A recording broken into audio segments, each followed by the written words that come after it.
Well, here we are back out in the van again for the kind of final demo, the final prototyping stage before it's going to go get soldered up and actually wired into the van. I wasn't going to wire it up into the van in this state in case anything came adrift, and well, so it'll all be soldered up and then it's going to be wired through to the actual split charge and it's going to take over. And as you can see, because it's not connected, it says my battery is dead. It can't get much more self-explanatory than that. As front battery, it believes is quite happily charged. That's a simple pie chart display where it goes around Pac-Man style from no charge to full charge, and then once it's got over the 99% mark, we get the happy smiley face.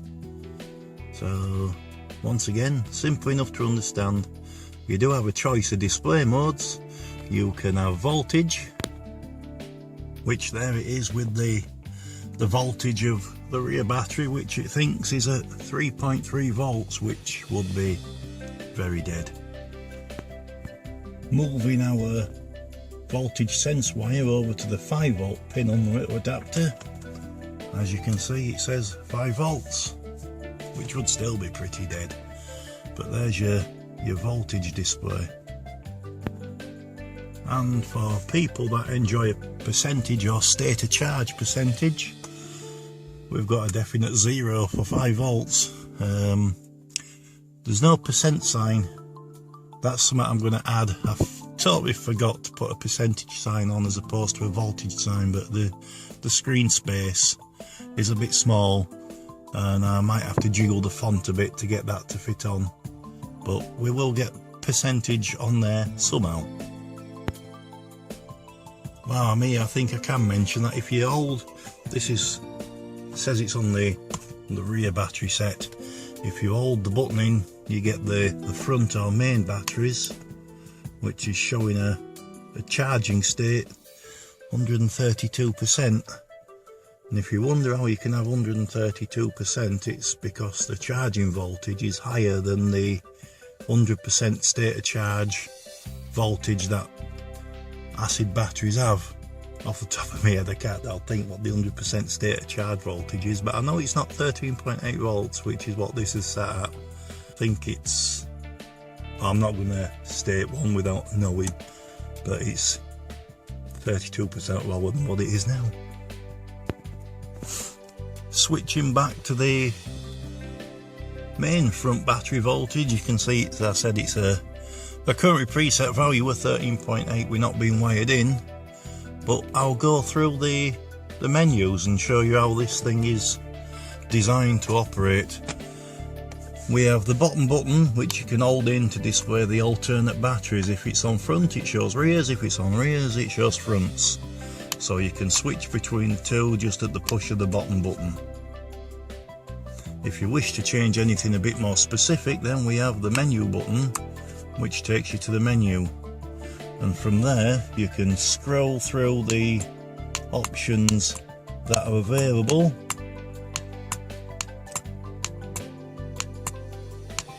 That one, the bottom one, will confuse most people, but we'll just go into display style, and that says choose your style and then hold both buttons together to store your choice. If you don't, it will just time out and go back to the main screen and no changes will be made. But there's the display modes. We'll start with 0, which gives you a display of your back battery volts as your primary. You push the button, then it will show the front battery, starter battery, main battery. God hope it works on a morning battery. Button again, you can have it displayed as percentage for front and rear, and you can have the graphical pie chart with the happy smiley face for 100%, if that is kind of your choice. Which, if we store that one by holding the 2 buttons in, there we are, happy smiley face. And if we press to go back to the rear batteries, which are only at 5 volts, they're dead. So that's how it works, and that's a simple explanation of how it works. It's a simple voltage display that when your batteries at the front is charged enough to be able to pass charge to the ones at the back, same as any voltage controlled split charge relay, which they charge about £35–40 for and don't come with a happy smiley face. You know, you can go buy one of those. This does the same job but does it better, because this is where we have options that theirs don't. If we go into here, we'll skip the contrast because that's just the contrast of the display, as is the backlight and the choice of whether the LED's on or off. We can have delay minutes. Now what they do, can you still see that in the sun?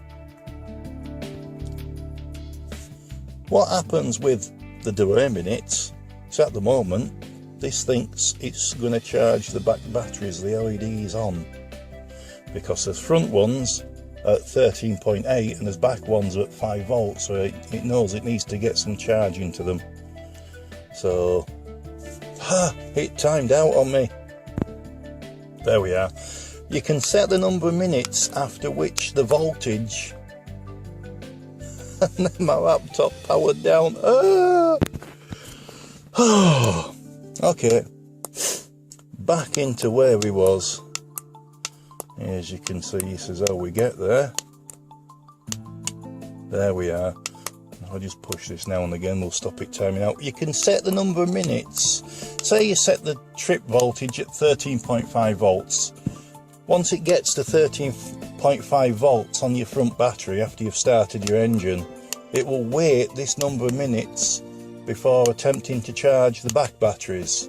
And this is just so that your alternator can, you know, get warmed up a bit, your engine can get warmed up a bit, and your main battery can get settled a bit before it puts, you know, a good current drain on it to charge your back batteries. So you can set this up to 9 whole minutes or 0 minutes, but 0 minutes isn't 0 minutes. All these wait about 20 seconds more than what the actual time is, and there's always a 20-second delay. Reason being for that is sometimes front batteries can be a bit down themselves, and if it switches in, starts to charge the back batteries, the front voltage on the front battery drops and then it'll trip out, and this can cause this in out and shaking it all about every couple of seconds. So we have a 20-second minimum timer, so if the front battery isn't stable, it kind of gets 20 seconds or so to stabilize between each switching over. And as you can see, that timed out, it went back to the main screen with my charged and dead battery, and it switched back in to charge. It's as simple as that. You just choose your trip point and how many minutes of delay you want. Another thing this has, which the £35 to £40 ones on eBay do not have, is stop volts. And the idea of stop volts is you can set the voltage for the back batteries that it stops charging at, because some batteries they don't want to be taken above a certain amount, otherwise it starts to damage them. This takes that into account, and you can set the voltage to protect your batteries. You don't get that on eBay. That's worth thinking about. Now this menu, this is an extra one you don't see anywhere else. Shore volts. If you're charging your back batteries off hookup power, because you're on a electric hookup somewhere, once your back batteries have got 100% charged, you're still hooked up and the electric's normally free. So why not use that electric hookup power or solar power to top off your front battery? Because not many people know, but if your front battery is topped off, it'll actually save you quite a bit of diesel or petrol when you start and run for that first 20 minutes or so. This has been proven. that with a topped off battery you can get an extra couple of miles a gallon out of that first gallon. If you're only driving short distances, that saves money.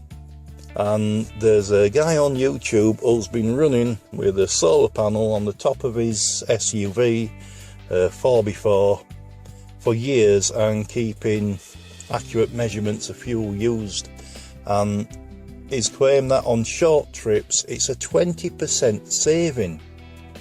So that takes a 40 miles a gallon diesel runabout up to 48 miles a gallon. Now, I've not tried this myself, but he's got years of figures, and he's the kind of guy, you watch him, you can see he's a bit of an oddball, but he's the oddball that's accurate. You know, he's not one of the usual tinfoil people, but I trust what he's saying, and it makes a bit of sense, and I'm going to be giving it a go just to see whether it's true or not. So that's where the shore power comes in. There's not much more to it than that. It charges your front batteries, your back batteries, it can top off your front batteries, and it will disconnect them from each other at a set voltage to protect the back ones if your front one charges higher than what your manufacturer for your batteries specifies as your maximum charge. And it's cheaper. So why not? The next time I put a video up about this, it'll all be cased up and wired in, and we'll see it actually working. But on here, on its test bed with test voltages, everything's running fine. So the next thing now is to solder it all up onto its own boards and get it in the van. Thanks for watching. I hope you've got some comments. I hope you've got some ideas, good or bad. If the bad ones, I hope you got the science to back them up. But if the good ones, I want to hear them. Well, and the bad if you've got the science to back them up. So let's see if I can keep my happy face. Thanks for watching.